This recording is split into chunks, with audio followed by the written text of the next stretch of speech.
Welcome, everybody. I'm Sunita Narayan, and I'm delighted to welcome all of you to this webinar, Beyond Climate Finance. I want to just start with a few words, both a welcome to my wonderful panelists, and so why this webinar and this issue is so important, and why are we working on this? I mean, as environmentalists, as people who work on climate change, we know it's an existential threat. We know we need to move and move at speed and scale. We are beginning to see the worst impacts of climate change in our world, where the poor are victims, but also across the world. We know we need to act. But we also know that we are not getting it right. And I think one of the big challenges for the last 30 odd years has been the very difficult issue of climate finance. Now, why is climate finance so important? Because it's unlike any other issue. The fact is, climate change is about sharing the global commons. When we talk about climate change, you're talking about equity in the world. You're talking about a group of countries which have added to the stock of greenhouse gases. And as a result of it, there is a forcing of the temperature.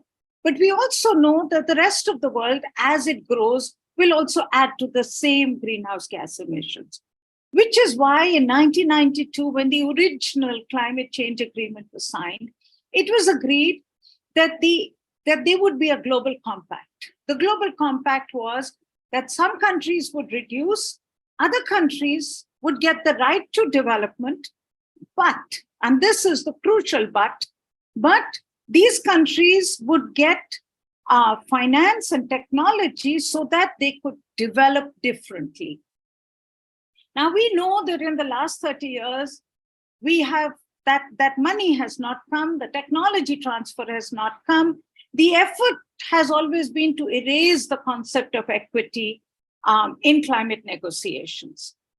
But the fact of the matter is, today, when we are looking at a 1.5 degrees centigrade rise, and we are looking at catastrophic changes in our world, 70% of the world population will not have the right to development, which means that we need to make sure that they can develop, but we need to make sure that they can develop differently.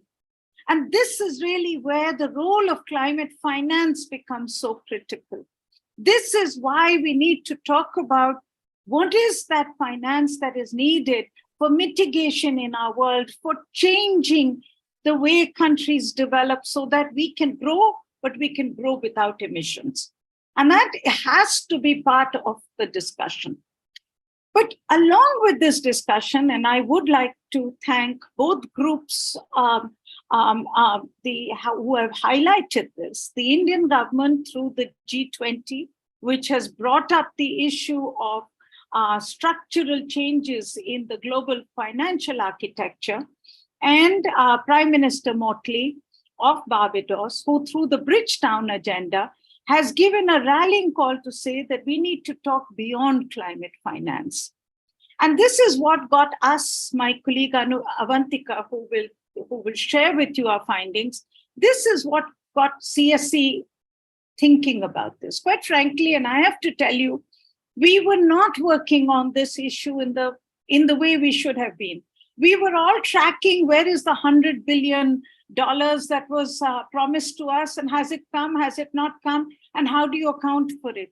It is only when we started to understand that how in our current global structure and in the way we are providing climate finance, we are only adding to the burden of countries, and we are making sure that the cost of capital is so high that they can never make the transformation.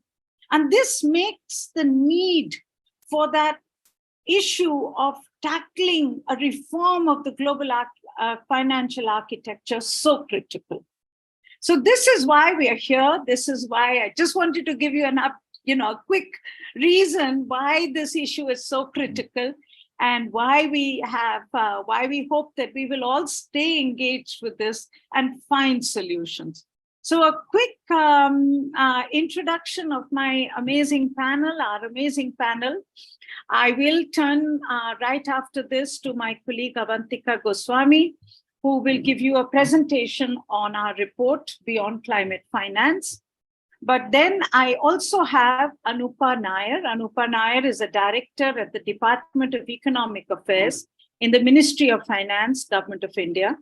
And Anupa is someone who will give us a good understanding of how the Indian government, which is leading the G20, is playing a role of a voice of the South, and to bring these issues out so that we can get movement.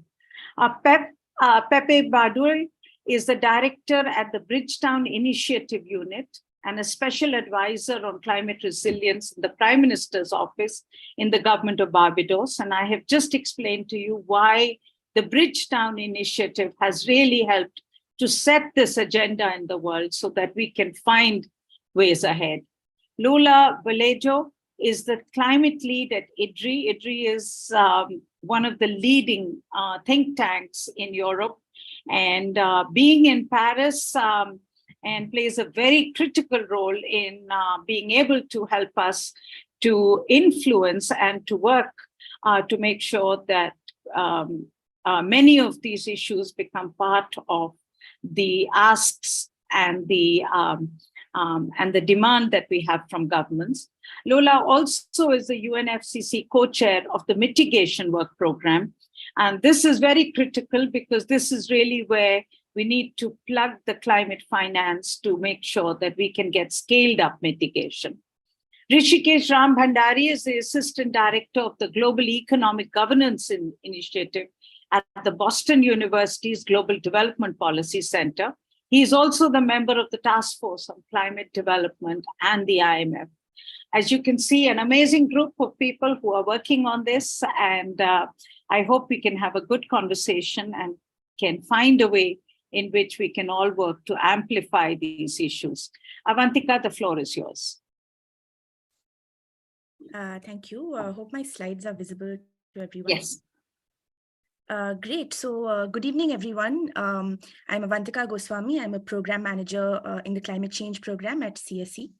I'm going to give a very quick overview of our position paper, which dives into a few specific issues within this vast topic of financial systems transformation.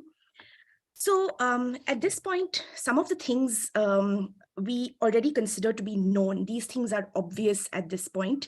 The fact that poor countries are hit much harder by extreme weather events than rich countries are.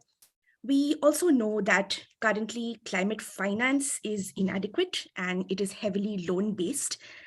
In fact, a very small proportion of climate finance can even be termed as concessional, which is money on more favorable terms like grants or low-interest loans. So it's only 16% of total climate finance that is concessional today. And we also know that the needs for climate finance have far exceeded the 100 billion figure that is typically discussed. What we are also finding is that the money is not necessarily going where it needs to. Most of the money that is flowing towards climate projects is heavily concentrated in a few regions. So mainly North America, Western Europe, and East Asia, predominantly China. So this is also where most of the growth in clean energy investment has been concentrated as well. So the bottom line is that the money is not going to the poorest and most vulnerable countries. What we wanted to do at CSE is to really examine the system a step further, get out of the silo of climate finance, step into development and macroeconomic issues, but with our usual climate policy lens. And we discovered this startlingly interconnected set of barriers or handicaps which are weighing down poor countries. Due to various historical inequalities, many countries of the global south are dependent on essential imports, and thereby they have a high external debt burden, mostly in foreign currencies. These countries are also assigned a poor credit rating, which is the result of a subjective assessment, and this raises their cost of capital. So they are left with very little space to invest in climate and development. Meanwhile, they're also being battered by climate-induced loss and damage, which then has impacts on ratings and then cost of capital. So the bottom line is that climate ambition really cannot be unlocked in these countries while we're operating in a financial system that is inequitable by design. So in our paper, we wanted to spotlight 3 specific barriers which we believe are hindering climate ambition in the Global South. There are many more. The first one is the issue of cost of capital. Accessing money for climate investments is costlier for developing countries. The IEA is a great source of information and analysis on this recently. Developing countries are charged higher interest on loans. Investors expect very high returns on equity. So even if many of these countries have very rich renewable energy resources, they may simply be economically unattractive for investors. What this ends up doing is it worsens what is known as a climate investment trap. Essentially, the cost of capital is extremely high, so there isn't enough investment in low carbon technologies. Meanwhile, climate impacts pile up and the risks rise further, thus perpetuating this cycle. Secondly, we wanted to spotlight the ongoing debt crisis in the Global South. Countries of the Global South are deep in external debt, most often in foreign currencies, most often the dollar, in fact. We have an expert on the panel today, Rishikesh, who will speak about this in greater detail. But the fact is that many low-income countries are paying something like almost 16% of their government revenues in just repaying external debt today.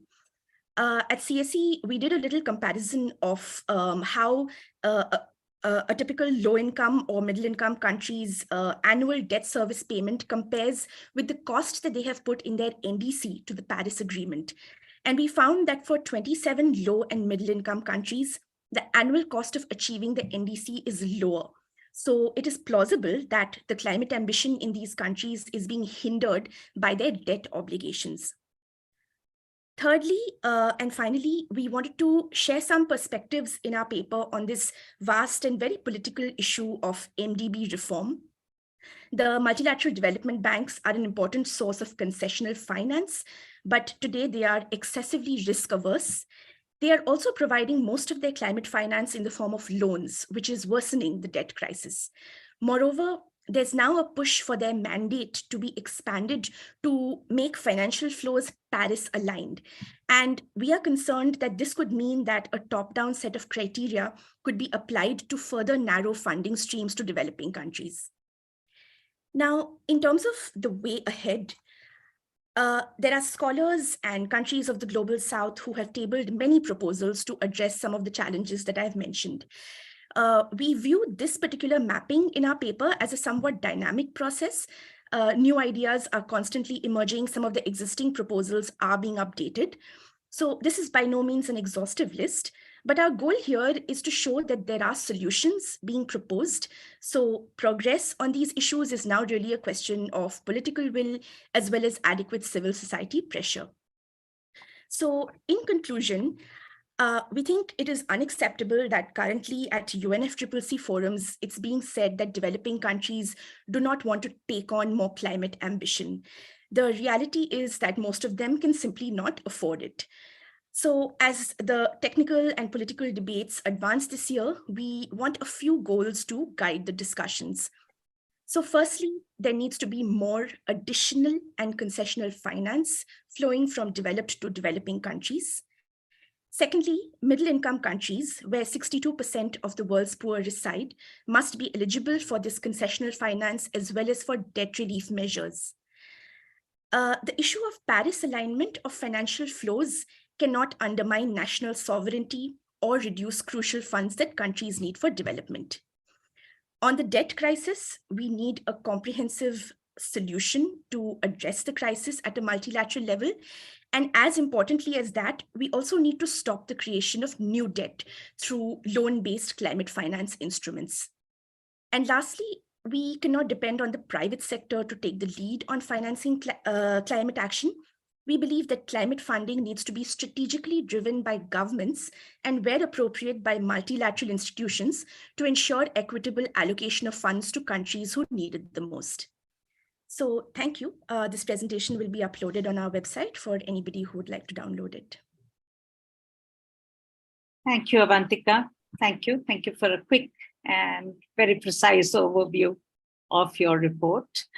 Anupa, can I now turn to you to give us your take on what you see happening, and in particular, the Government of India's position and expectations at G20? Thank you very much, Ms. Narayan. Thank you so much, Avantika, for that very concise presentation and for the detailed report. I would encourage all participants to take a look at this report. It's very insightful. So first of all, thank you very much for inviting me to be a panelist for this event. This is an extremely important topic, very timely, and with the new Financing Pact Summit just around the corner, this is a conversation that we should all have as much as possible. So the NFP Summit will be front-running a series of high-level events that the global community will be witnessing in the next few months, be it the G20 Summit, the UNSDG Summit, or the COP28. Now, a common issue that all these high-level multilateral events will be looking into will be how to enhance mobilization of finance for achieving SDGs and addressing transboundary challenges, be it climate, pandemic, conflict, or fragility. Now, finance holds the key, and Avantika's presentation clearly brought out that point. But the global community, despite all its knowledge and technical expertise, have not been able to arrive at a consensus on this key agenda, even after years and years of deliberation. So let me use my 10 minutes to share with all of you the work that the G20 under India's 2023 presidency is undertaking in this context, and I'll conclude with what India's key expectations will be from the NFP Summit.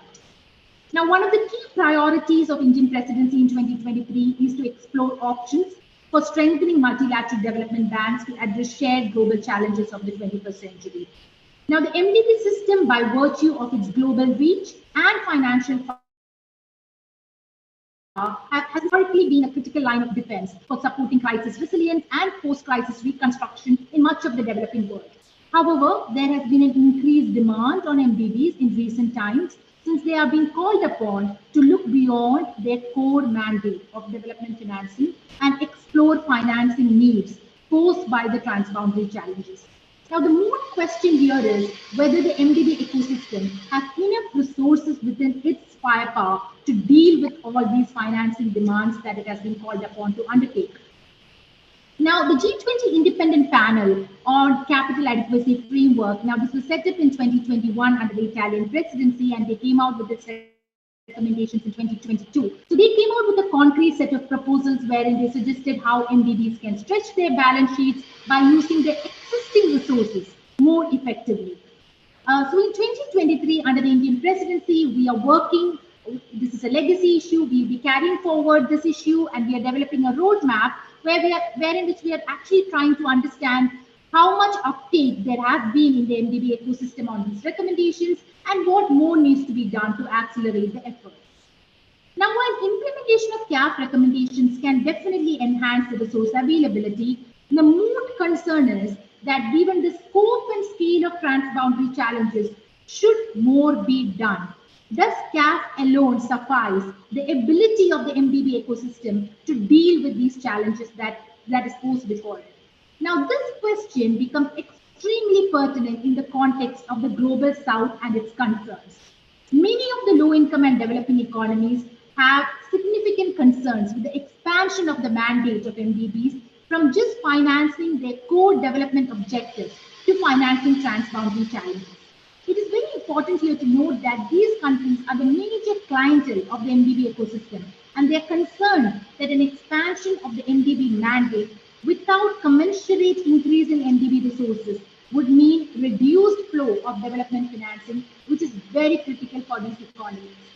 Definitely SDGs and climate, they are all mutually reinforcing, but for many of the developing economies, still core development objectives, be it poverty alleviation, be it education, be it health, these are of major concern, and their main finance requirements are in that area. And in the context of worsening debt distress, if access to MDB finance also becomes scarce, then it can prove to be extremely counterproductive to global efforts in enabling these economies to kind of resuscitate themselves from the current crisis that they are in. So these vulnerable economies are of the view that if MDBs need to move beyond their core development objective and look at transboundary challenges, then it has to be done with additional financing. And this has to happen with new capital infusion coming into the MDB ecosystem, not with utilization of the existing resources. Now, the voice of the Global South cannot be ignored anymore. They can no longer be rule takers, but they have to be part of the rule making. And the aspiration of the Indian presidency is to ensure that these concerns are well heard.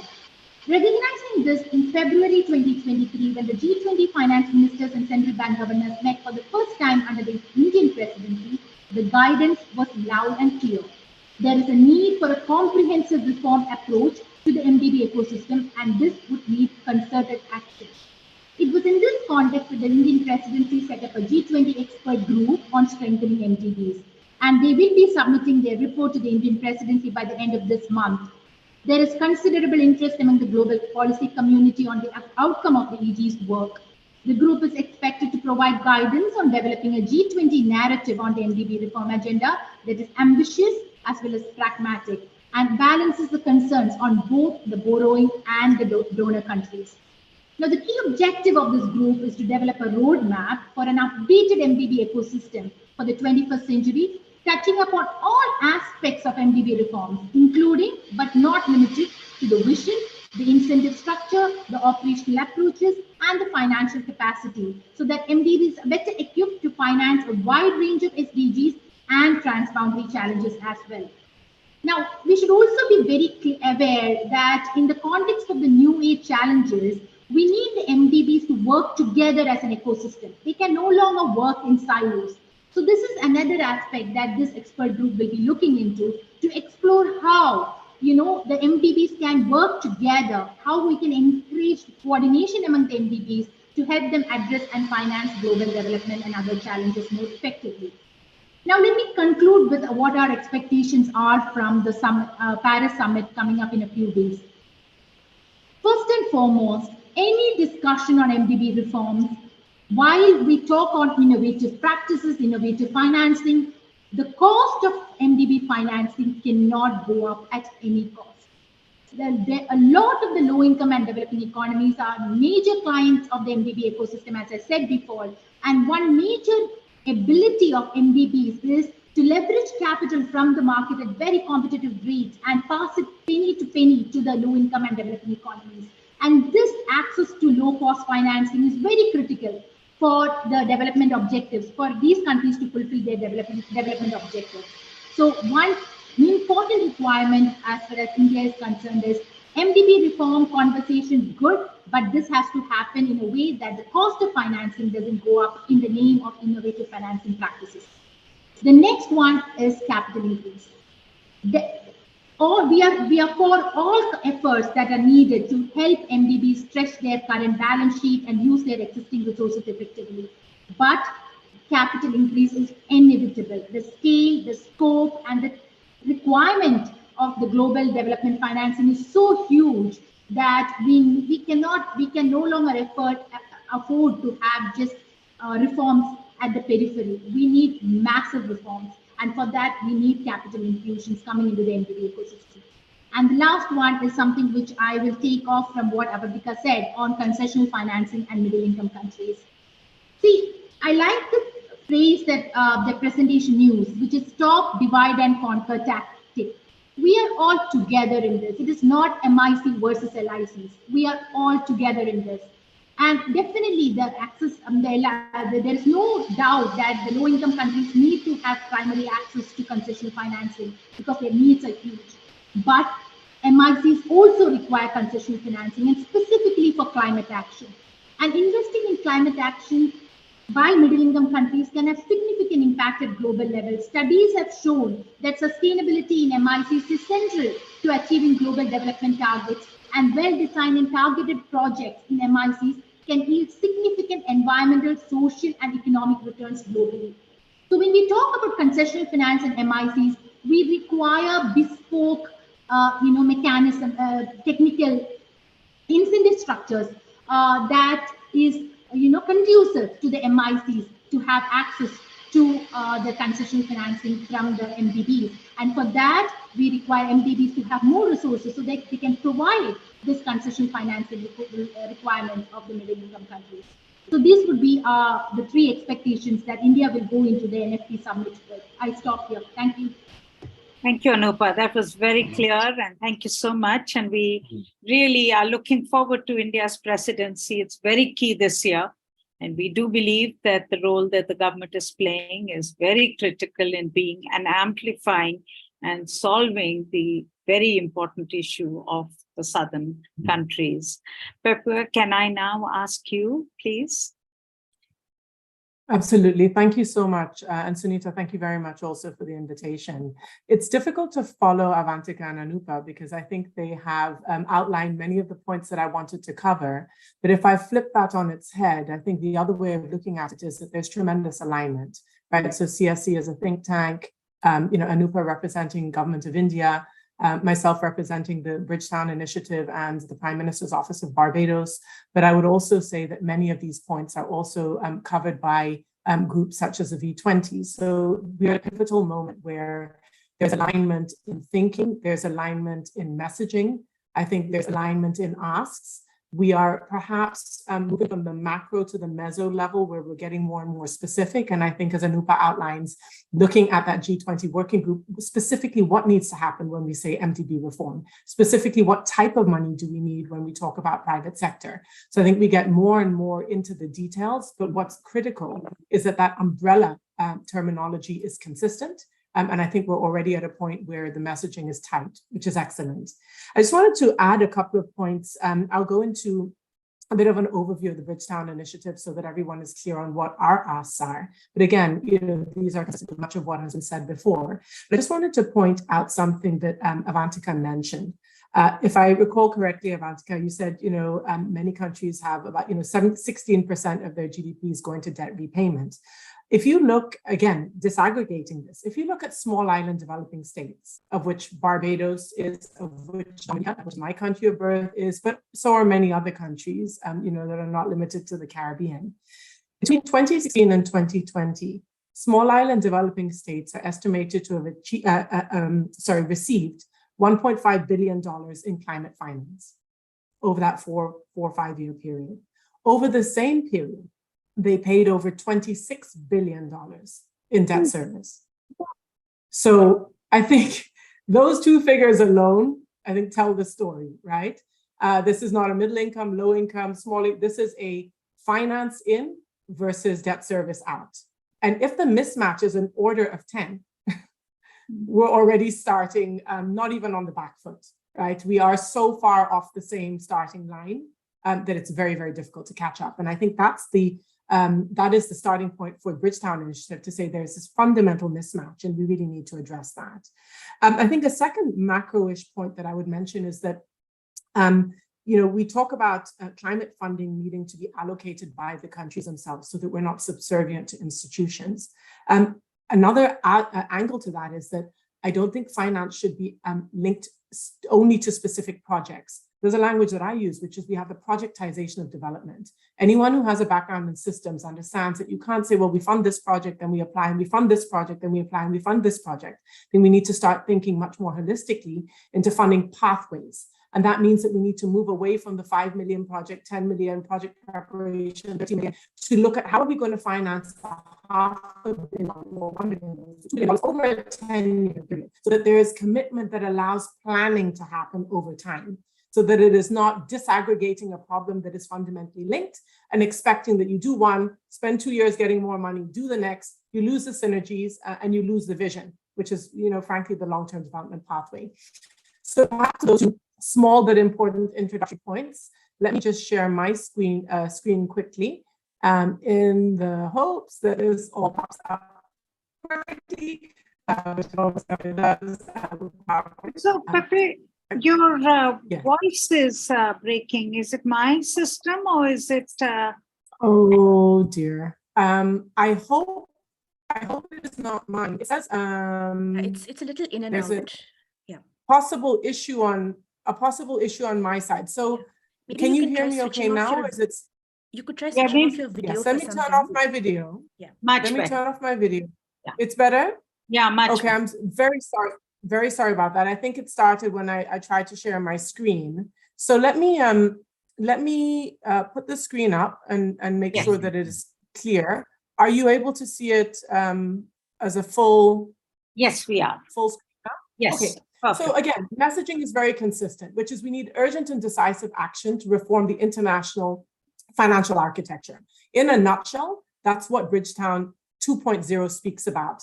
And the genesis of Bridgetown, or the Bridgetown Initiative, as we call it, is that in July 2020, the Prime Minister of Barbados gathered a number of luminaries, intellectuals and leaders who had been talking about various aspects of the climate and development agenda, and came up with a 3-point agenda covering primarily liquidity, loss and damage, and MDB reform. And over the past almost 9-10 months, Bridgetown has evolved into what we call Bridgetown 2.0, which is speaking about some additional asks, right, that the initiative is requesting. And as I mentioned earlier, one of the starting points of Bridgetown was that countries are struggling with debt service. This has been said at length by my previous co-panelists. And the message from the Prime Minister is that time is really running out, right? We do not have the luxury of time when we look at a global financial system, and the Prime Minister uses very strong language, right, that is outdated, that is broken, that is not fit for purpose. But I think the very basic point is that the financial architecture was essentially drawn up over 60, 70, 80 years ago, right? It was drawn up at a time when the world looked very different. Many of the countries that those participants and certainly panelists of this webinar are on were not even independent when the architecture was set up. So the starting point is very different from where we are today. If we look then at what the UN Secretary General is saying, his view is similar, but also says that, we are not looking at the long term. The sort of economic reality today requires a very different way of thinking about development and climate finance. So what are we asking for? There are 4 key points and then a couple of additional points. And the first one is that we need to look at immediate liquidity support. And that needs in part to go through the MDBs. That's asking for an additional $100 billion in STRs to be channeled. Last year, past 2-3 years, countries have struggled through the crisis of COVID, through inflation, through conflict, and this liquidity support is absolutely critical for the very basic needs of a large portion of the population that has fallen into poverty in the past 2 or 3 years, where many of the gains achieved over the past 3-4 decades have been lost, needs to be addressed. And I think that starting point is liquidity. The second ask is to restore debt sustainability. I think it's really, really important to understand, the point that I mentioned earlier, which is a mismatch between the amount of money that's available for climate finance and the amount of money that's going into debt service. So that's one angle. But the second angle is if you take a country like Dominica, which is where I am from, that suffered catastrophes from, Hurricane Ophelia, tropical storm in 2015, followed by Hurricane Maria in 2017. The country suffered 226% of GDP in losses and damages, 226% of GDP. It may have been less than $2 billion, but in terms of portion of GDP for a small island, absolutely critical. And so in the 5-6 years since the passage of Hurricane Maria, Dominica, like many other countries, let's look at Pakistan, where 30 million people were affected by floods, 30 million people affected by floods. You're going to spend the next decade digging yourself out of that mess. So how then do we want debt to be sustainable when you are, trying to squeeze back the gains achieved over the past 2-3 decades from a 24-hour event? So I think a core piece of the debt sustainability discussion is about making sure that there's enough money to support countries when they are victims of storms, floods, hurricanes, cyclones, many of which were not caused by their doing. So that's sort of one piece of it. I think the second piece of it is related to the redesign of the common framework for debt relief and cancellation where that is necessary. And then there's a third piece, which Barbados is very strong on, which is the inclusion of natural disaster clauses in all lending instruments. You want to make sure that when a country is affected by a storm, their creditors do not come asking for payment, that you're given a little bit of breathing room. In addition to being supported through a loss and damage fund, you're given breathing room to get back on your feet before you start servicing that debt that we spoke about earlier. And then I think there's another piece related to debt, which is to encourage the restructuring of debt that is unsustainable. If we do not address debt holistically, why are we facing it? How do we make it more affordable? And how do we make sure that we're not forced to address immediate debt pressures when we are just trying to get our head above water, literally and figuratively, after an event? There's a third bit which I feel quite strongly about. I come from the private sector. I come from an MDB, which is to mobilize private sector investment. There are estimates that between $1 and $2 billion, depending on the figures that you look at, $2 trillion, depending on the source of the figures that you look at, is required annually for green and just transformation. If we do not pull that money in, we are not going to see the transformation that we require in the energy sector, in the transport sector, in the manufacturing sector, in order to bring down, as both Avantika and Anupa have mentioned, to bring down the emissions that are increasing at an unsustainable rate. But what does it require, right? What does attracting or catalyzing $1.5 trillion on an annual basis require? Avantika has already talked about macro risk premia. That's one piece of it. But coming from the ground, where I'm from an institution that does project development and does investment, there are additional inputs needed. We definitely need to expand project preparation facilities. We need an expansion at scale of risk reduction instruments. We need to make sure that we are understanding what the private sector requires to make, for example, in the power sector, power purchase agreements bankable. How do we make sure that there's enough ability of a developer or an investor to externalize capital? So I think, again, there isn't a single ask in any one of these pieces. If you don't look at it holistically, you think that we have a silver bullet with one specific intervention, and actually we don't, right? We'll come back and address this year after year. So that 1.5 trillion needs to be catalyzed to a range of instruments that deal with macro risk premia, and also deal with the entire project lifecycle, from early stage project development and all the way through de-risking on, for example, power purchase agreements. But we also know that we cannot defer everything to the private sector. We cannot say that there's not enough money. And again, Anupa spoke about this earlier. There's not enough money in the public sector. So let's, push everything to the private sector, or let's take the money that we currently have and let's do the best that we can with it. All that will do is dilute the impact that is needed both across climate finance and SDGs. My personal perspective, and I think the Bridgetown Initiative feels strongly about this as well, is that the two are synergistic. Again, going to the power sector example, there's about 1 billion people around the world, primarily in sub-Saharan Africa, who do not have access to electricity. Many of them are burning, very polluting diesel, resorting to deforestation. All of that has an impact on climate. At the same time, they're not able to develop. So if we're not putting money into green, decentralized, affordable power sector development, renewables development across the developing world, we're going to see a reinforcement of emissions and an inability to achieve SDGs. And so we really need to scale this up. And how does that happen? Well, it happens, I think, through a combination of rechanneling SDRs, but it also is going to require us to think very differently about what it is that we put money in for financing. And we need to be much smarter about allocating financing. I think, again, Avantika spoke about this before. Let's be very careful that we're not talking about Paris alignment in a way that affects negatively, but we definitely need an additional, a huge injection of liquidity if we are to achieve those goals. And then there's two additional points, which I don't want to go into because I'm very short of time, but that relates to MDB reform. If you look at what it takes to access capital, it's not just do you qualify as a middle-income country for an affordable loan. It's also about what are the operational and procedural requirements within each of these entities that allows us to get the right amount of money to the right countries over the right space of time. Are we getting the money out quickly enough? Are we making the conditionalities too onerous? And are we addressing the right development pathway, which is what I spoke about earlier? So it's not just about the volume of capital, it's about the type of capital and the way in which that capital is deployed at scale. It's very difficult to achieve transformation if you are, financing a project of 30 million versus if you're committing to finance a series of 20 projects over 10 years that gives a line of sight to a Ministry of Finance, it gives a line of sight to the private sector, and that gives a line of sight to local capital markets that we are going to develop $1 or $2 billion of projects in this sector. We have committed the capital from the MDBs, we have de-risked from the MDBs, and now we're asking the rest of the market, private sector, local and international, as well as government budget to come to the table. The only way we can do this is if we do this with length of time and scale that suits the needs of the development agenda.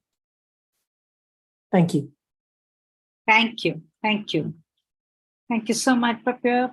Very interesting. I think giving us a very good overview of the asks and very clear the huge task ahead, but also what you said at the beginning, there is also, we need to take,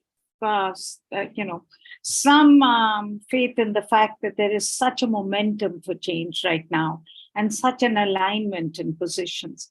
And this is where, Lola, if I can bring you in, and if you can put down your screen, Pep.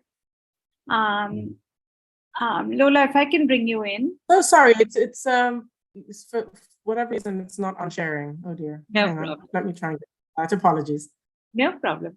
So Lola, you have two roles here, and you can help us to understand. One, there is the Paris meeting coming up, big expectations of what will happen next week or this week in Paris.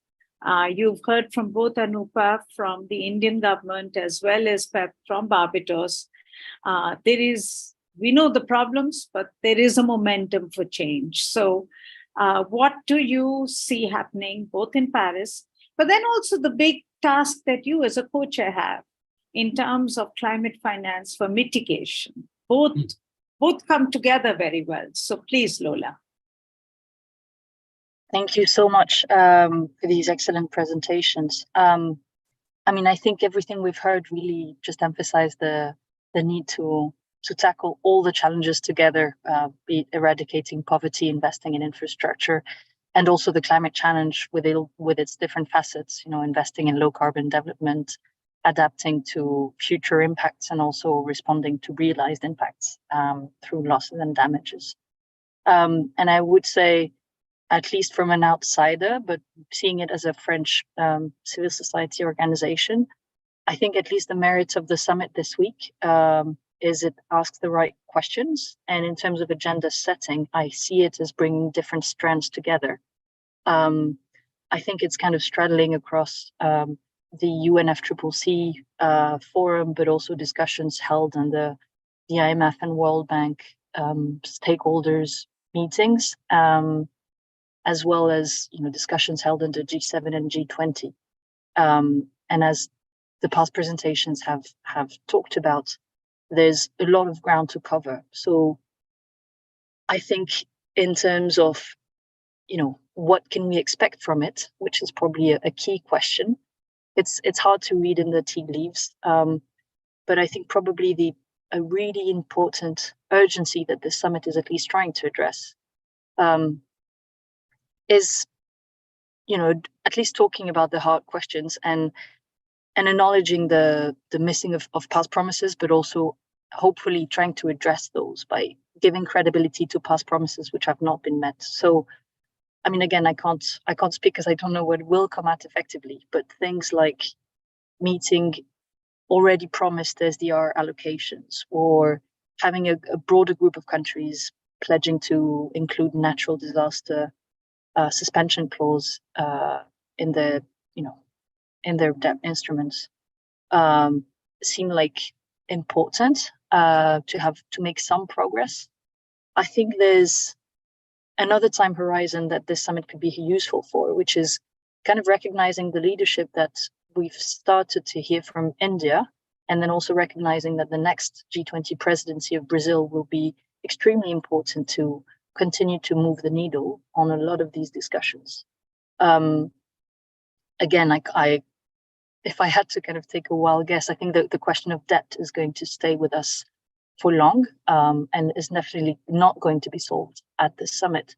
The question of addressing the cost of capital and how could you lower the the overpayment of the cost of risk in developing countries, and how could you structure public finance to help shift the private sector investment, is definitely something that is absolutely key, and in my view, should continue to be pushed in the next presidencies, and is going to be a longer term effort.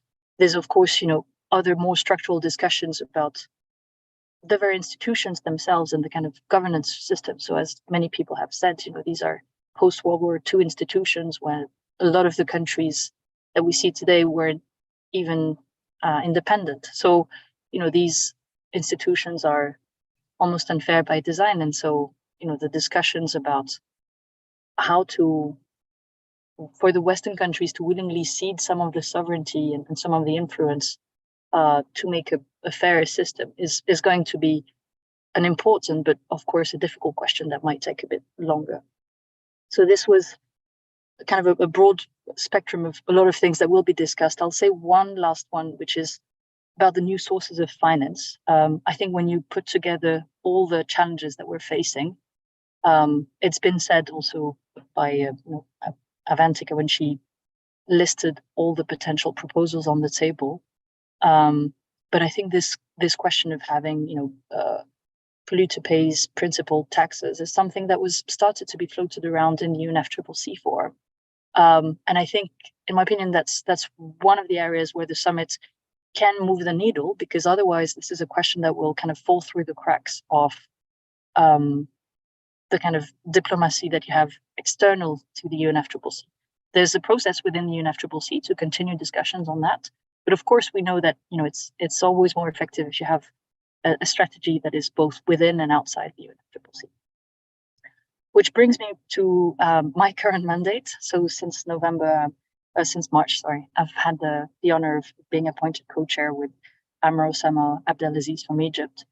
I will say that from the moment we took on this job, it was very clear from the mandate that investment and ambition are intricately linked. And that is because at its simplest, our job is, among other things, but to organize events, which are called global dialogues and investment-focused events. Because I think there's this recognition that, in particular, if you're talking about, from a developing country perspective, you are going to need to talk about structural questions on how do you enable the increasing of ambition.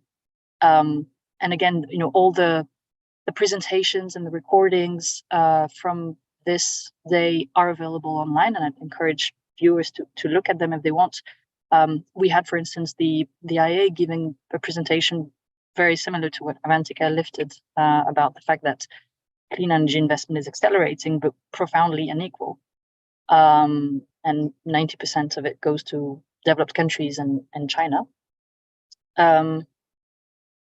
And I think another thing that was interesting in this first investment day was we tried to take also a regional lens, recognizing that you would need to start a conversation with the regional development banks about what are the specific challenges in terms of low carbon development from different parts of the world, because you're going to have, of course, very different contexts.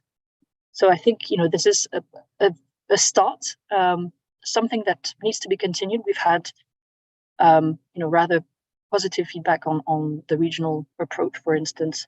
But of course, we also need to have this kind of structural discussions. And I think that's one thing which I find personally interesting in the last couple of years at the UNFCCC, is that it's increasingly looking outward, because there's this recognition that if you want to be serious about the climate goals and the Paris Agreement goals, you need to change also the kind of rules of the system more broadly. So there's a call for looking at the international finance reform. And I think that's the mitigation work program should do, I hope will do, in terms of tabling some of these discussions. What are some of the proposals towards lowering the cost of capital? I think we would be in our mandate to look at that. And I think there's a broad agreement from, whichever countries you talk to, that there are some structural barriers and that we should be talking about this. I don't expect that the UNFCCC is where you will have the deal on an agreement on how to do things, but at least we can kind of be an echo chamber in a multilateral setting for discussions that can be, led by say the Bridgetown Agenda or the Indian G20 Presidency or the Paris Summit. And I really hope that we'll use the second global dialogue, which will take place in the fall, to be an echo chamber for these discussions. So very happy to continue working on that. And I think maybe one last thing that I'll say about this mitigation work program and international financial reform crossover, so to speak, is I think there's also a growing recognition that we need to make things simpler. And I think you were talking about projectization of development. And I think that the same is very much true for climate, because it's sometimes so hard to untangle them. And in effect, you can pitch things in one light to kind of get a grant or a loan, but effectively you're trying to develop your countries in as low carbon a manner as possible to meet the collective objectives. So I think there is something in the current discussion on the Paris Summit and also the mitigation work program, which can be useful in that context. So the Paris Summit, for instance, is also talking about this idea of country platform. So this idea that you need country-driven plans, and in effect, it's also putting the countries back in the driving seat and having the development providers also more aligned about what is the transformation project for the countries, and it's not just one project for 1 year, and maybe it is a pathway. And I heard you use that term. That's also something that we at IDRI worked a lot on, this question of low carbon development pathway, because we think it's at least a way to talk about how do you try and basically bring together development and climate. And interestingly, V20 countries have talked about climate prosperity plans. So for me, it's a different name and it's a different emphasis, because it's of course a lot more geared towards resilience, but there's a lot of alignment. And I think this is something that holds tremendous promise for the continuation of this discussion. Thank you very much. Thank you, Lola. I think that's very clear, but my only concern, and I think it's a conversation that we and civil society must have, is the issue that we do not want. I mean, at the end of the day, as Anupa said very correctly, that we have development needs in our countries, and those need to be funded. And we need to make sure that this money, which is additional, comes for climate change, but also that in the context of it being Paris aligned and all global flows being Paris aligned, we do not end up jeopardizing the development imperatives of countries, but also putting conditionalities which may not be the best for countries. So we need to find the right ways in this. And I think it's a conversation that we all need to have. But before we have that conversation, let me call in Rishikesh. Rishikesh is somebody who's worked hugely on the issue of debt. And I think that's a very tough issue. And Pep gave us this absolutely incredible figure of just how ridiculous the system is, that what you get in terms of climate gratuity and how much you pay out is 10 times more in terms of debt servicing. And what is then the way out, Rishikesh, out of this? We'd love to hear from you, please. Great. Thank you so much for this invitation and for having me on. We wanted to think very broadly. And, as we think about climate finance, one of the biggest constraints really is the macroeconomic constraints. And one particular quote, or rather a piece from an NDC, a nationally determined contribution, that really was able to help me understand this was when Egypt, as the host of the COP27 president, said we can't increase ambition because we're paying more than half of our debt service or our revenue towards debt service. And so that really, drew the connection between asking countries to increase their ambition when they're spending most of their government revenue paying down existing debt, right? So that really brought these pieces together. And so precisely as a way to move the needle on this, we've tried to bring together some ideas on what exactly a proposal could look like. I'm a part of this effort called the Debt Relief for a Green and Inclusive Recovery Project. And we released an analytical piece a few months ago. So I'm just going to quickly go through and highlight some of the issues that we did, but also highlight some of the ideas that we have in terms of how some of the reform measures could be taken. So I'll just quickly share my screen.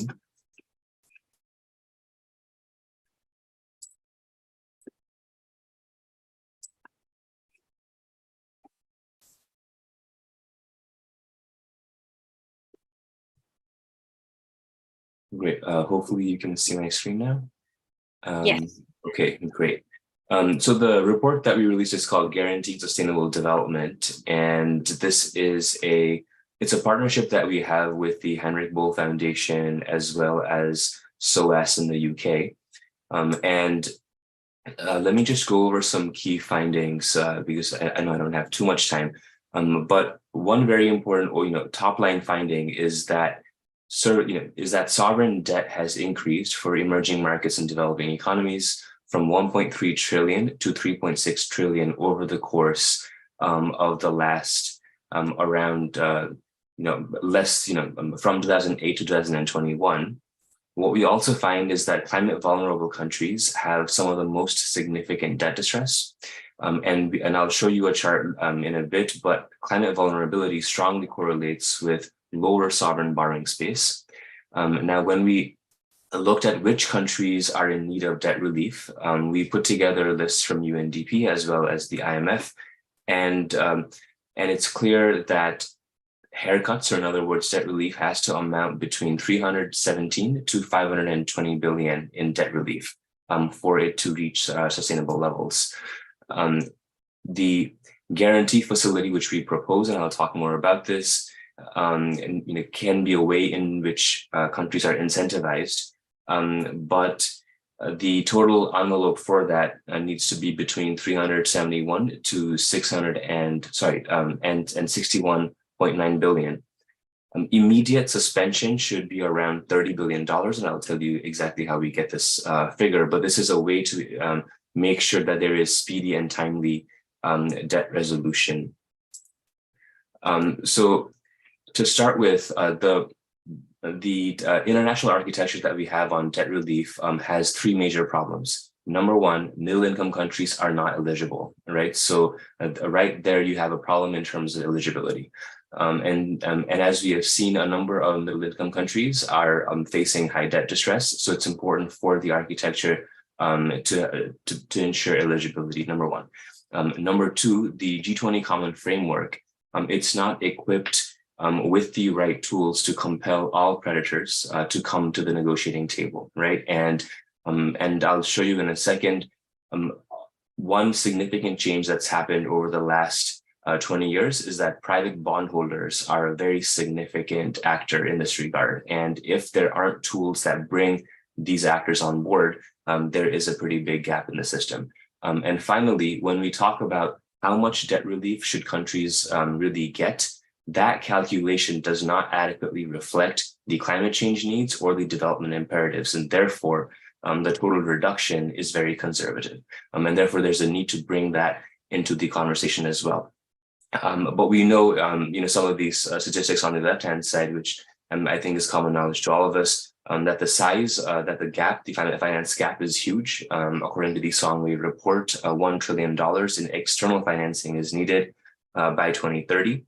8 countries are already in default, and 61 countries actually need debt relief immediately. So this is not about good to have debt relief, but what is actually needed right now. So here I wanted to highlight the fact that bondholders, as you'll see the bar chart, in the bar chart, the bar for 2021, the dark blue is the one that's grown the most disproportionately over time. And so when we look at the creditor landscape, it's really important to understand who exactly is there so that we can devise the appropriate frameworks to engage with all of the relevant actors. As Avantika and a number of others have already said, the cost of capital is really high. The average here is 10.55%. And at such a high cost of capital, it's extremely prohibitive to actually be making large scale investments. And so I think, again, this highlights the important role that MDBs have to play in terms of making sure that finance is truly concessional. And here, we mapped out the vulnerability of a country proxied through the ND gain index, and then looked at sovereign borrowing space on the on the y-axis. And here we have a negative relationship, that is, the more vulnerable the country is, the less the borrowing space. So precisely countries that need to be making the investments to build their resilience are the same ones that also have very constrained fiscal spaces, and therefore they're unable to make those investments, and thereby they leave themselves even more vulnerable to climate impacts as they intensify. And so the proposal that we have is so we have this three-pillar diagram where public and multilateral creditors need to provide debt relief. And here we estimate the range for the 61 countries that need immediate debt relief. Private and commercial creditors also need to provide equivalent debt relief. Now, one way to get them on board is this guarantee facility that I'll show you on the next slide. And which would allow them to swap out existing bonds for higher grade bonds that are guaranteed by this facility, but only in exchange for taking haircuts. And the third pillar is the credit enhancement pillar, where since not all countries immediately need debt relief right now, but they do need credit enhancement tools. And so this is the third pillar that we have. What we're saying, or what we're calling as a new common framework countries, are those that, because the G20's common framework does not include all climate vulnerable countries, it's important to expand that to make sure that any country that needs debt relief is able to access that. And finally, of course, all of this is underpinned by really rethinking how climate change and development considerations can be incorporated into enhanced debt sustainability analyses, so that we gain a far more accurate picture of what the fiscal situation of a country really is, and therefore that can inform the conversation about how much debt relief is really needed for that particular country. And so this is, I think, my last slide, but this guarantee facility would allow old debt to be swapped out for new debt. And this would be guaranteed by a guarantee facility, perhaps anchored within an MDB. And the benefit of doing this is that the private creditors, after agreeing to take a haircut, right, a loss equivalent to other public creditors, they would be able to issue new bonds. But because it would have a guarantee, that would be, those bonds would have a better credit rating than what the old credit rating was. So therefore, this is both an incentive in terms of having higher grade bonds, but also a stick because you're taking a hit in terms of how much losses you're actually having to absorb. And so this facility, and this is designed especially with the understanding that private bondholders are such a large portion now of the overall creditor composition that there's no way in which we can actually have meaningful debt relief if we don't really get the private sector on board. And so, and the final slide I have here is that one way in which, or what we know from it, whether it's Zambia or Sri Lanka or others, is that it's taking a very, very long time for these negotiations to actually conclude. And so we're saying that there should be a suspension. In other words, when a country goes to this process, that nobody gets paid. And so therefore, that's an incentive for everybody to agree on the terms as fast as possible. And so the total amount that would have to be suspended for these 60 countries would be around $30 billion. This is slightly different than the instrument level debt suspension, automatic debt suspension that was mentioned earlier, where if you have an extreme event like a hurricane, you postpone payments, and this is when you go to seek debt relief. Nobody gets paid, none of your creditors get paid, because that could be one way in which we really accelerate the debt resolution process. So let me stop here, and I know there's a lot to discuss, so I'll just stop here. Thank you. Thank you, Rishikesh. Wonderful. So I know that Anupa had to leave because she has the preps for the Paris meeting, in fact, now. So Let's begin the conversation a little bit amongst all of us and the questions that we have. And one of the questions that I have in front of me is from Desika Naidu from South Africa, who's asking about the voluntary deals like Just Energy Transition partnerships. I mean, will they hinder low carbon transition investments in the global South or not? Lola, if I can ask you to give us some opinions, Pep, if you have some views on this, because the whole issue of how these partnerships will work will also become important. And then I will also add my bit to it to try and explain how we see it. Lola? And of course, Rishikesh, please come in anytime you want on this conversation. Thank you very much. I mean, I haven't been involved, of course, in any of the deals themselves. I think as an outsider, there's the good thing to be said about these deals is they recognize the need to kind of put a substantial amount of money into the transition. And, you know, probably South Africa was the first one, and then Indonesia, Vietnam, etc.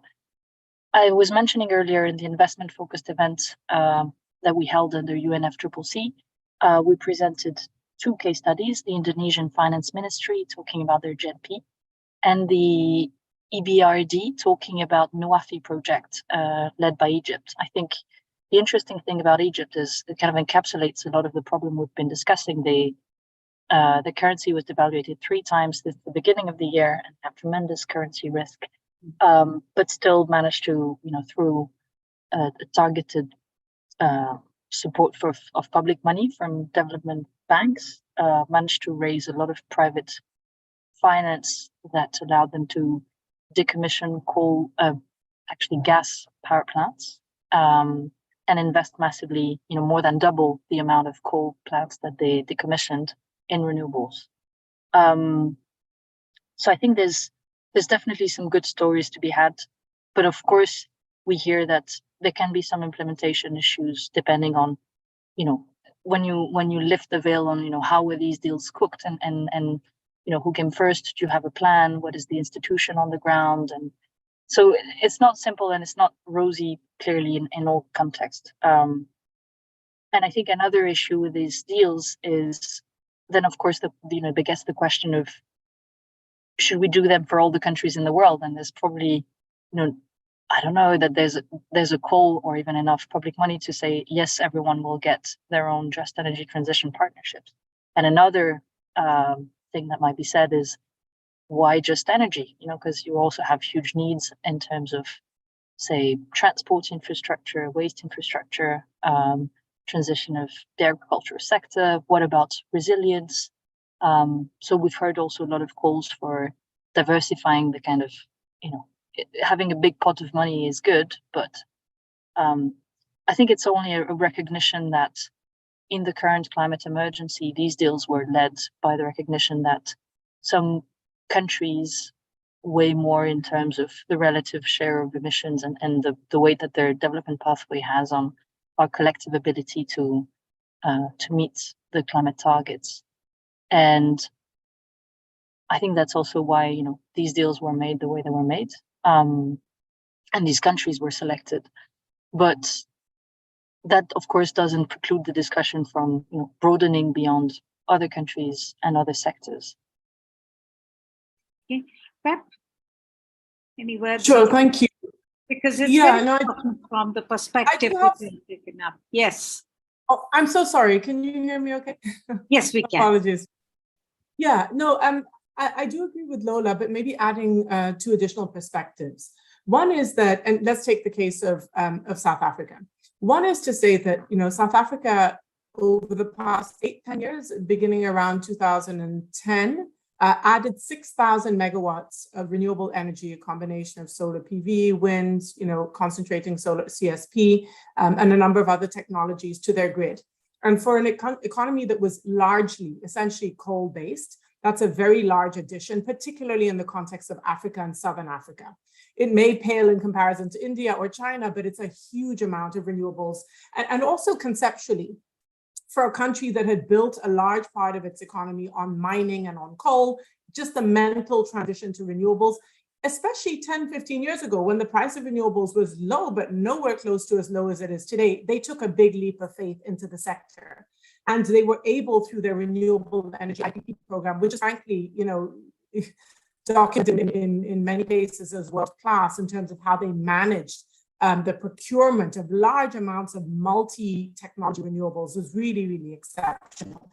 And the South African program has aspects to it which one could say are encompassed or encapsulated in just transition approach, which is how we ensure local economic submissions. Can you switch off your camera? We're missing, yes. we're losing it. Yes, I'm so sorry. Is that better again? Much it's better. Terrible. I'm in Washington, D.C., and it is embarrassing how bad the internet connection is on almost every call. I'm sorry, I cannot explain it. So wait for you to get to Bridgetown. Seriously, it is good.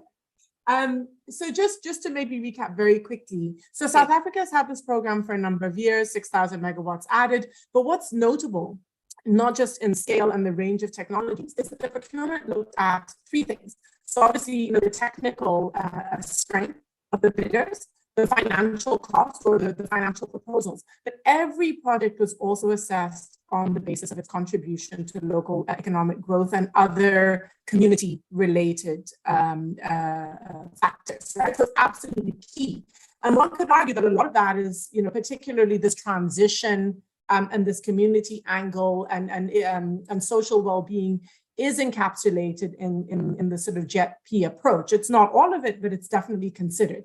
So I would say that yes, maybe JET-P in some instances is the answer, but there are other models that have worked. What is distinctive, I think, about JET-P is two things. One is that targets are set. And I think target setting is absolutely key. So instead of saying, well, this year we're procuring X amount, you're saying we have an end goal of achieving this 10 years from now. Right? Again, that's what I spoke about earlier, having that long-term plan and having a number behind it. And that then allows planning from not just the development partners, but the local commercial banks and the sector as a whole, including manufacturers. A manufacturer that may otherwise not be thinking about, constructing a facility to do a project in a country, all of a sudden they have a line of sight, 10 years, that's a whole sector being developed. And when that sector develops, the countries around it, can also develop. So I think it shifts the mindset. So I would agree with Lola that the devil is always in the detail. There will always be the risk of an accusations of sweetheart deals and people profiting and this serving one person or one country's needs more than the other.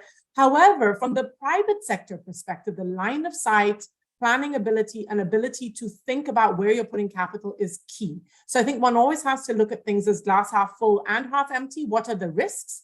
But I tend to be an optimist. So I sort of look at it as a model that could work. Now, it doesn't mean that no other model could work. And I think this is where there's opportunity for cross-pollination. What can JET-Ps learn from South Africa's REIPP program? Right? What can others learn from the JET-Ps? So perhaps I'll get there.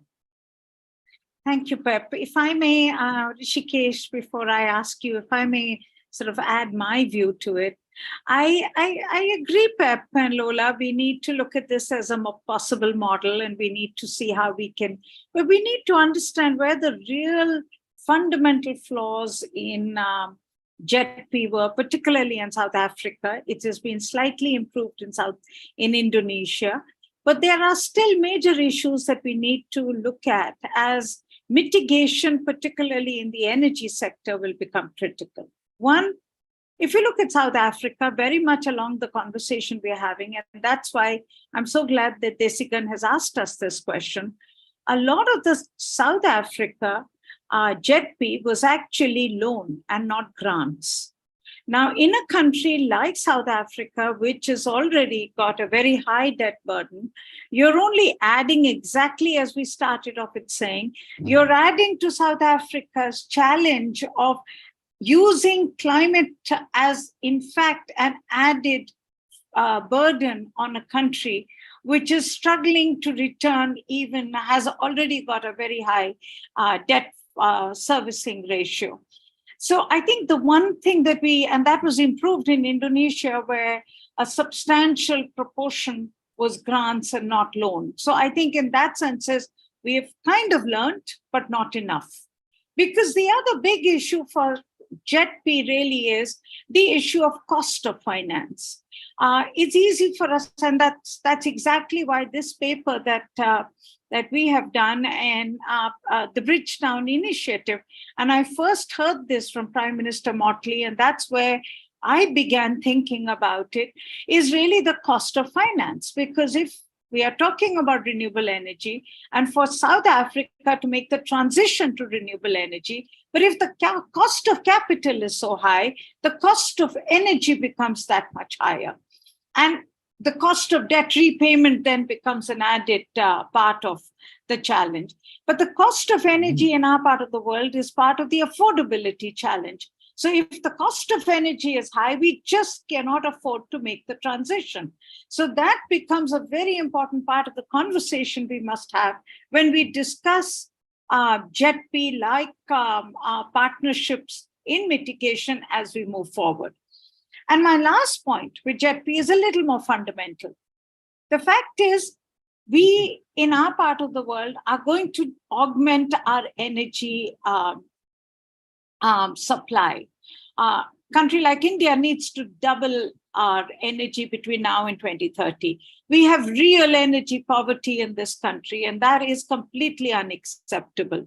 Now, instead of the focus on coal, which is a fossil fuel, and coal is definitely bad, but all fossil fuels are bad, including gas, what we should have really been focusing on, what is the cost of augmenting a new energy system built on clean energy, and how fast can you make the transition so that the new energy needs of our countries are actually built on clean energy. So instead of focusing on coal, and it does worry me, this whole point of, the Western, and I'm sorry, Lola, but, the civil society movement to say no fossil fuel funding in the developing world. And that does mean that if you don't have an easy alternative to move towards augmented renewable energy, and the cost of financing is lower there, we are in trouble. And that's really where South Africa's blackouts, and they are huge blackouts, park shuts, and maybe for many other reasons, but we cannot afford that to become part of the energy poverty in our world. So I hope, Desikan, your very important question has helped to in fact, flesh out a lot of what we were discussing in our earlier conversation. One other point I want to raise, and it's a point that has been raised by one of the writers here, is the whole issue about the confidence that the North has in funding the South. And Pep and Rishikesh, if you can take that, because that's a really genuine issue I keep hearing, that you're talking about debt cancellation, you're talking about debt relief, but really these countries, they will just blow up the money, and it's our taxpayers' money. It's also private investment. It's also, the lenders are the ones that will suffer, and that will create, and there's basically a lack of confidence in the countries of the South to be able to use either the financing or the debt relief in a way that is positive. And that's a very important question that I think Salil has asked me, has asked all of us. Rishikesh, if you could take that. Great, thank you. I think that's a really interesting question. And let me just start off by saying, of course, governance is an extremely important thing for each country to focus on, right? So I feel like with that baseline, though, and we also have to keep in mind the broader macroeconomic trends and how that impacts capital inflow and outflow. And so what we're seeing right now is when the Federal Reserve in the United States increases interest rates, right, that has ramifications around the world. And so, so when the interest rates were so low, that was partly what facilitated the major ballooning up of debt, right? So it's not, maybe there are some irresponsible governments, but we also have to look at the other side, which is why was money moving out so fast? And part of the reason is when the Federal Reserve's interest rates are so low, you have money trying to go and seek a higher yield, right? So I think the interconnections are very important to look at. And why is money moving where it's moving is something we have to, I think, understand very well. If I could just very quickly chime in on the JETP's discussion, I think the whole question of a capital increase for MDBs, I think, is extremely important so that we have a standard and regular process so that countries are not left guessing whether they're the ones getting a JETP or not, right? And so I think by having a much more institutionalized process is how we can remove some of this uncertainty in the first place. And so I think, we talk a lot about the increasing scale of MDB finance, but also the flip side is making sure that finance really is accountable because, these are venues where there is a disproportionate, say in terms of the nature of the voting structures of advanced economies. And so we have to make sure that along with the increase in capital, that there's also voice and representation that comes along with that. And I think, making sure that we do have increasing capital, especially, in places where we would be able to offer a far more consistent and systematic framework so that it's not just one-off JETPs, but it's a far more longer run commitment so that countries have the kind of support that they need over the long run. Good point. Very good point. Lola, can I bring you into that question? Because I hear that a lot in global discourses that, yes, we're talking about finance, but can we really trust governments of the South to do a good job at it? And that's really why there is so much emphasis on putting more and more faith in the MDBs and for them to build this more as a conditionality moving ahead, which then creates its own tensions and its own, distortions. But Lola, your take on this. Thanks a lot, Sunita. I mean, this is really enlightening. I can't say that I've really heard that discourse myself, but that's why it's so important to have these conversations. I think in any case, going back to what was said earlier, the JETPs are based on pathways and targets, and these targets are built by the countries themselves, sometimes maybe with external help, but I think there's also hopefully a growing realization that you can't have kind of external consultants kind of being dropped and saying this is what the target should be, and we realize more and more that you really need a country-driven process to kind of build what is the actual development pathway of the country. And then in terms of, who's in the steering wheel of actually spending that money, I'm sorry, I don't want to cop out, but I can't really say if it's where is the direction and what is the current dynamic between, countries not having enough ownership of the way the funds are spent vis-a-vis MDBs, but it's something, that I'll definitely keep in mind also in terms of, who we invite and how we structure the discussion in the investment-focused events of the mitigation work program, because clearly the fact that this needs to be a country-driven process is integral to its actual success on the ground. No, thank you. One of the big questions, and I'm seeing this from many of the questioners, is really how will we get this? How will we get these reforms on the table? And I know that these are difficult questions, but we've heard from the Indian government that there is a G20 process. There is the Paris meeting that's going to happen. There is COP now further up. I mean, in your views, where do you see some of the opportunities for us to work together and to amplify some of these issues?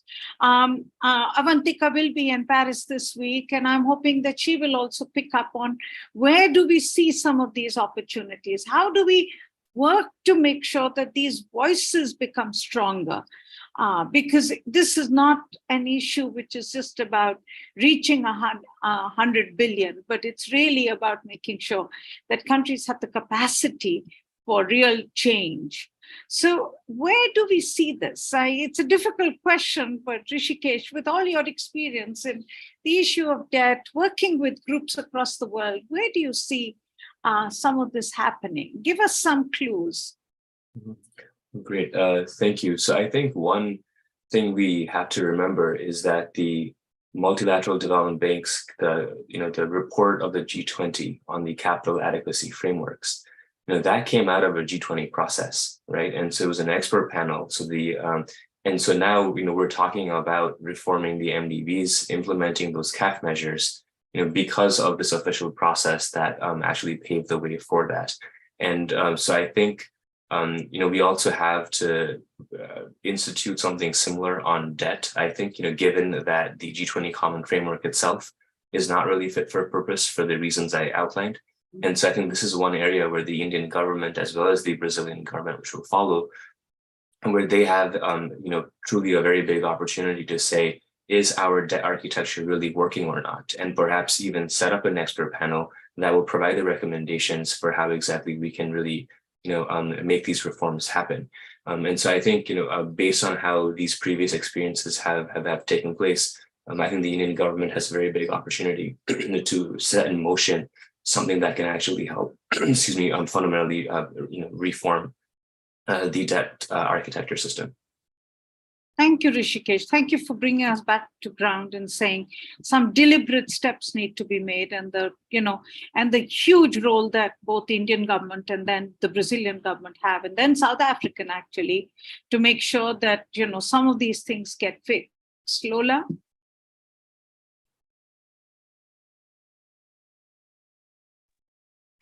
I would rather defer because it's not my line of expertise. Okay, so let's end with this question on loss and damage that I have from Jayanto. I mean, clearly that's going to be one of the other big agendas that is going to be on the table in Paris, and the question of funding. And given all this issue that we are hearing now, I mean, I have to say that since we have been working on this, and Avantika has been putting this information together, and I have been understanding this issue more and more, I am more and more convinced that we were scratching on the surface when we talked about a loss and damage and some more money coming. I mean, if what Pep told us, 10 times more is paid out by the small island nations for debt servicing than the money they get, then even just a little more money for loss and damage, definitely necessary, definitely needed, especially if it comes as grants.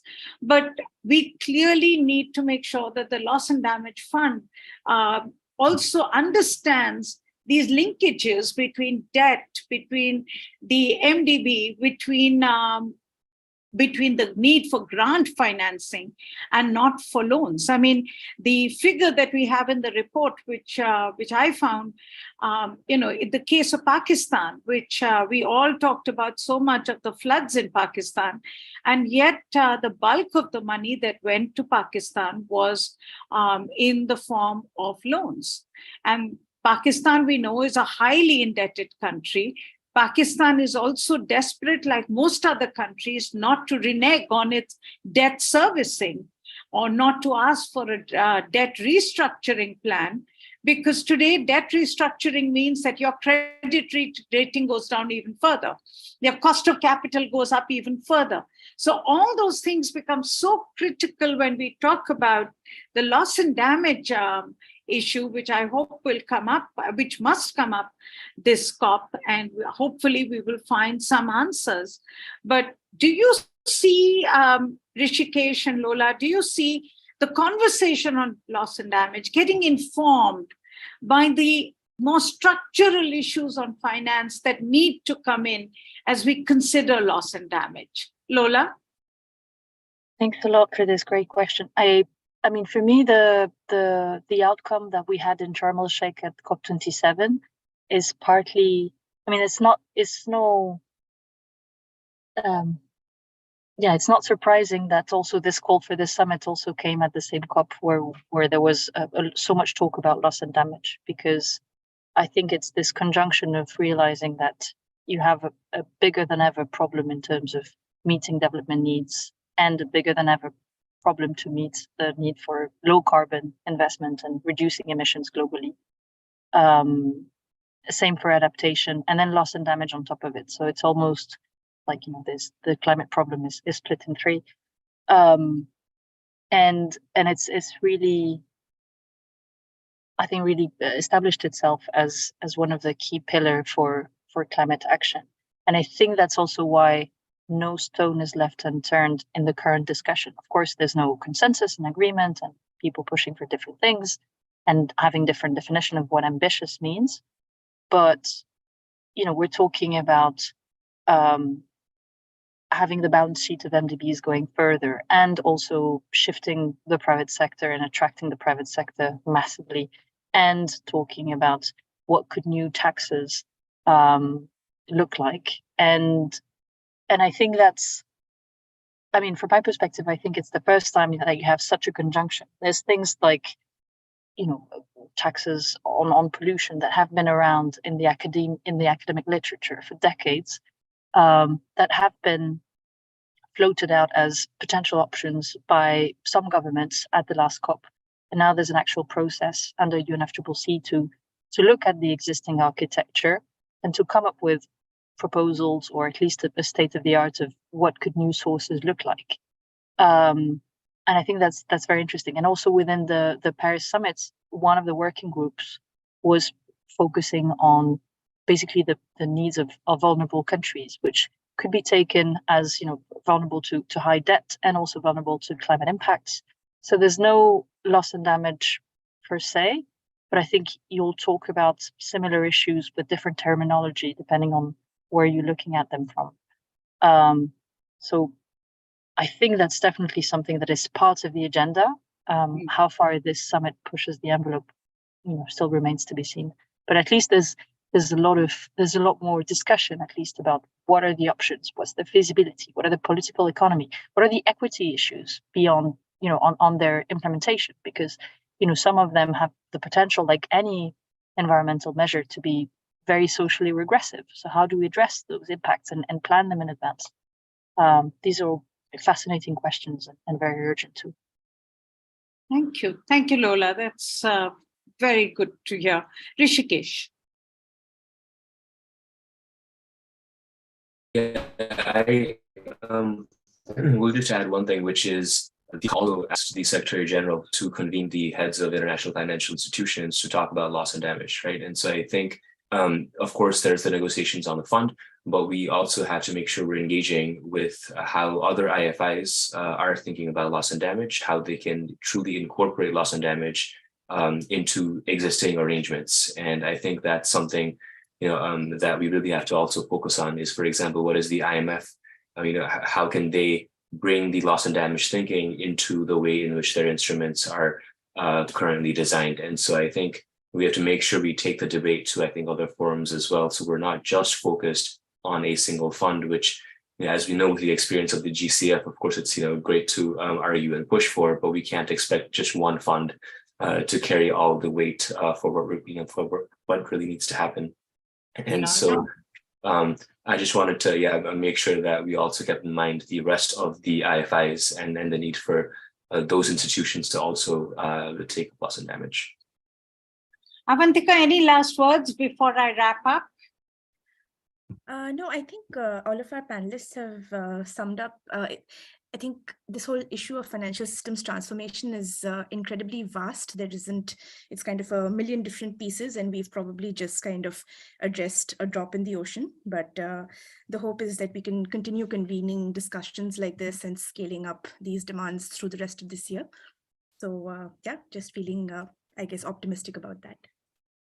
So thank you, everyone. Let me just wrap up with this question that I have from Arjun Dihan, who has said that the challenges and inadequacies are well described. And then he's asking us, what is the support for reforms that are most likely? Where are they most likely to come from? And I think that's really where the question today is. I think all of us are looking at where are the opportunities and where are the spaces which will amplify and take these issues to a logical conclusion. Arjun, I don't have an answer where any one forum is, but I think I want to emphasize, and I think that's where we need to draw strength from, is that we are beginning to understand better. And I know that's very glib to say, but it is a fact. We are beginning to understand better what are the complexities that need to be addressed. And that then, and there is not just an understanding of the complexity, but there are now clearer and clearer asks of what needs to be done to be able to deal with that. I mean, we heard from Rishikesh, a proposal on debt. We heard from the Bridgetown agenda, a proposal that is clear in terms of what needs to be done with MDB reform, what needs to be done with debt. We know that, Lola, there is on the table in Paris the question of taxation to raise money as well. There is G20, where the government of India is very clear that they will address the larger issue of reform. And as Rishikesh has said very clearly, each block adds, because if we can identify that this really needs fixing, then we work towards it. So I think we are on track to some extent. We have understood that there are issues now that need to be brought together, that we cannot talk about loss and damage, climate finance, JETP, mitigation, without also looking at this underlying structural reforms that must happen. Now, when I use the word underlying structural reform, it almost seems like one of those phrases which nobody will ever unpack and nobody will ever solve. And we will keep talking about these, extremely complex structural reforms, which will never happen. But I don't think it's as bad as that. I think it's very clear that we need to unpack this. We need to understand where are the spaces and what needs to be done. Because the bottom line, and I want to end with this, the bottom line is that climate change, unlike any other issue in the world, is one on which we have to act jointly. We cannot abdicate. We cannot say that France will move for a low carbon future, but India can go ahead and do what it wants. It can't. So if India has to have a different development pathway, we have to negotiate, we have to collaborate, we have to build on the principle of equity, and we have to provide that finance so that that transition is possible. So I think that's really where this conversation is so important. So again, thank you for joining me. We have gone a little bit over time, but thank you, Lola, for staying with us. Thank you, Rishikesh. And thank you, Avantika, for putting this together. And Lola and Avantika, we will look forward to hearing what happens in Paris, and best of luck. And we hope that we will get some good news from Paris, that as Rishikesh reminded us, just keep making sure that you're putting the building blocks on, that you're moving ahead and not back. Right, Rishikesh? That's the way you put it. So I think that's the challenge. So thank you very much, everyone, for joining us, and looking forward to seeing you all again in another conversation on this issue. Thank you. Great. Thanks, everyone. Thank you. Lola. Thank you, everyone. Thanks.